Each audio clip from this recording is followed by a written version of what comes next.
球の皆さんこんにちは、月くんと申します。今日はウルトラマンタイガ最強怪獣ランキングトップ10ということでやっていこうと思います。考察はいつも通りこちらのルールにのっとって人気、知名度、個人的な好みは関係なく純粋な強さのみで順位をつけました。今回も回が超激戦だったので8位ぐらいから惜しくもランキングから漏れた12位くらいまではほとんど強さは変わらないかと思います。それくらいの激戦でした。それでは順位発表です。どうぞ。10位は第9話に登場した水位怪獣マジャッパ。最終的にはウルトラマンタイガのフォトンアースに圧倒されたんですけど、特殊で強力な能力を複数持っていて通常のタイガを圧倒してウルトラマン風磨に対しても優勢でした。高圧水流を吹き出して攻撃したり、体を透明にして姿を消した後突然攻撃したり、敵を強力な吸引力で引き寄せたり、敵を麻痺させる有毒ガスをまき散らしたり、強力な能力を複数持っています。魔王獣のマガジャッパの元になった怪獣でもあるマジャッパが10位にランクイン。9位は第7話8話に登場した悪夢魔獣ナイトファング。16話にもリング召喚で登場しているんですけど、ランクインしたのは7話8話に登場したオリジナルの個体です。ナイトファングの一番の武器はナイトメアウェーブという音波で、これを受けると強制的に悪夢を見てしまって精神的なダメージを受けると同時に、その悪夢をエネルギーに変換して取り込むことができるという恐ろしい技です。他にも火球を吐いたり触手で捉えたり打撃を繰り出したり、防御面でもタイガの必殺技をフル無視したり高い戦闘能力を誇っています。タイガがフォトンアースの力に目覚めるきっかけとなった強豪ナイトファングが9位にランクイン。8位は第11話12話に登場した吸血怪獣ギマイラ。ウルトラマン80に登場した個体に比べて全体的に抑えめの性能にはなっているものの、それでもかなりの強さを誇っている怪獣です。口からの火炎や触手での攻撃、拘束、そして電撃、角からの破壊光線や攻撃したタイガが痛がるほどの硬い体など多くの強力な武器を持っています。サラサ星人マリアの協力とフォトンアースの前に敗れましたけど、通常タイガに対して2度とも優勢で中ボスも務めたギマイラが8位にランクイン。7位は第14話に登場した惑星守護神ギガデロス。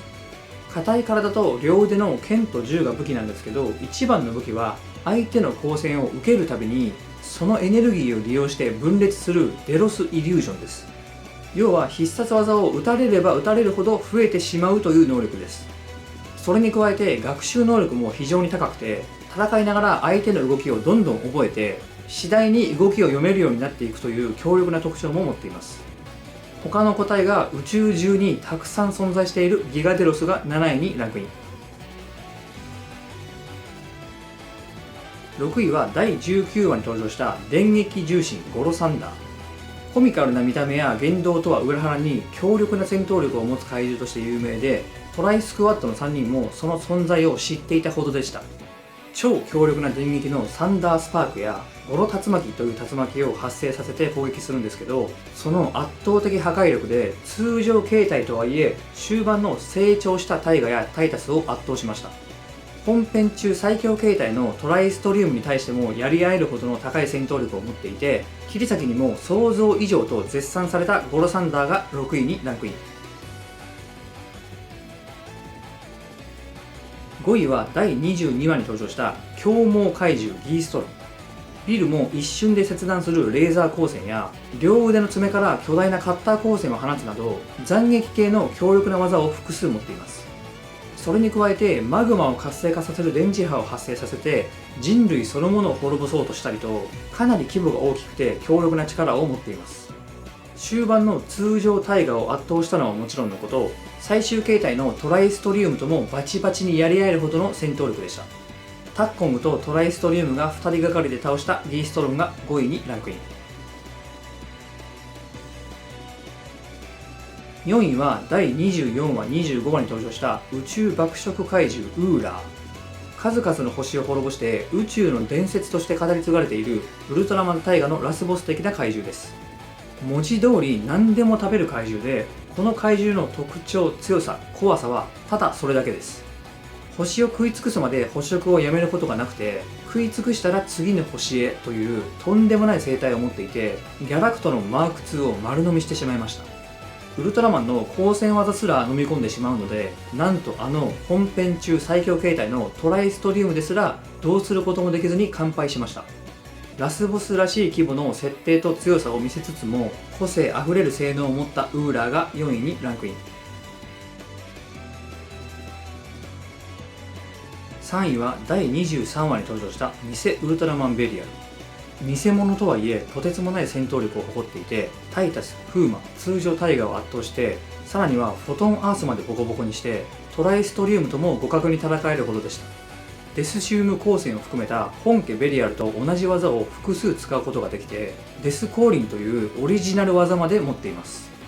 知性はないという設定ですけど、言葉が話せないだけで戦闘中の学習能力は高くて隙がなく、ウルトラマンゼロが助けに来なければかなり危なかった相手でし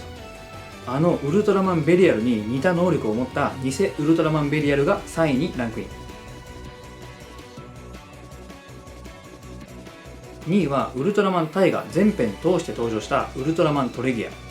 本人の気分や精神状態によって強さにばらつきがあって、どこまで本気かもわからないつかみどころがない雰囲気があるトレギアですけど、やはりとてつもなく強いです。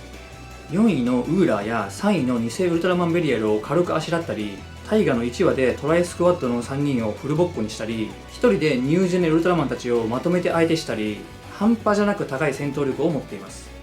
トレラ・アルティガイザーやトレラ・スラ、イスキロス・ダイナミスなど超強力かつ厄介な技も複数持っていて、超一流の総合力を誇っています。ウルトラマン太郎の元親友であり、ニュージェネシリーズそのもののボス的な存在だったウルトラマントレギアが2位にランクイン。1位は劇場版に登場した邪神魔獣ブリムド。名前を口にしただけで呪われると言われている宇宙遺跡ボルヘスに封印されていたはちゃめちゃな強さを持った超凶悪な邪神です。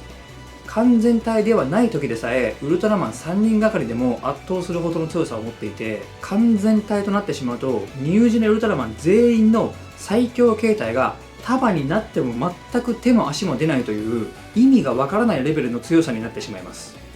電撃攻撃のグリムボルト、破壊光線グリムレイ、衝撃波グリムハウリングに加えて、爆発で体がバラバラになっても再構築できたり、他者に取り付いて自由自在に操ったり、亜空間から巨大な腕や足を出現させて物理攻撃をしたり、やりたい放題でした。ウルトラシリーズ歴代で見てもトップレベルと言ってもいいような圧倒的な強さを誇ったグリムドがぶっちぎりの1位でした。はい、という感じでした。上位はともかく回がめちゃめちゃ激戦で、タイタスを圧倒したセグメゲルとか、トライスクワッド3人に対して前線したファゴスとか、衰えてなおギーストロンと戦える強さを持っていたタッコムとか、言わずと知れた強豪ゼットンのタイガ個体とか、この辺りもランクインしても全くおかしくない怪獣たちだったと思います。あとは映像作品にはなっていないので悩んだ末外しましたけど、宇宙強魔人 Z も強さ的には入っていてもおかしくなかったですね。それでは最後までご視聴ありがとうございました。さよなら。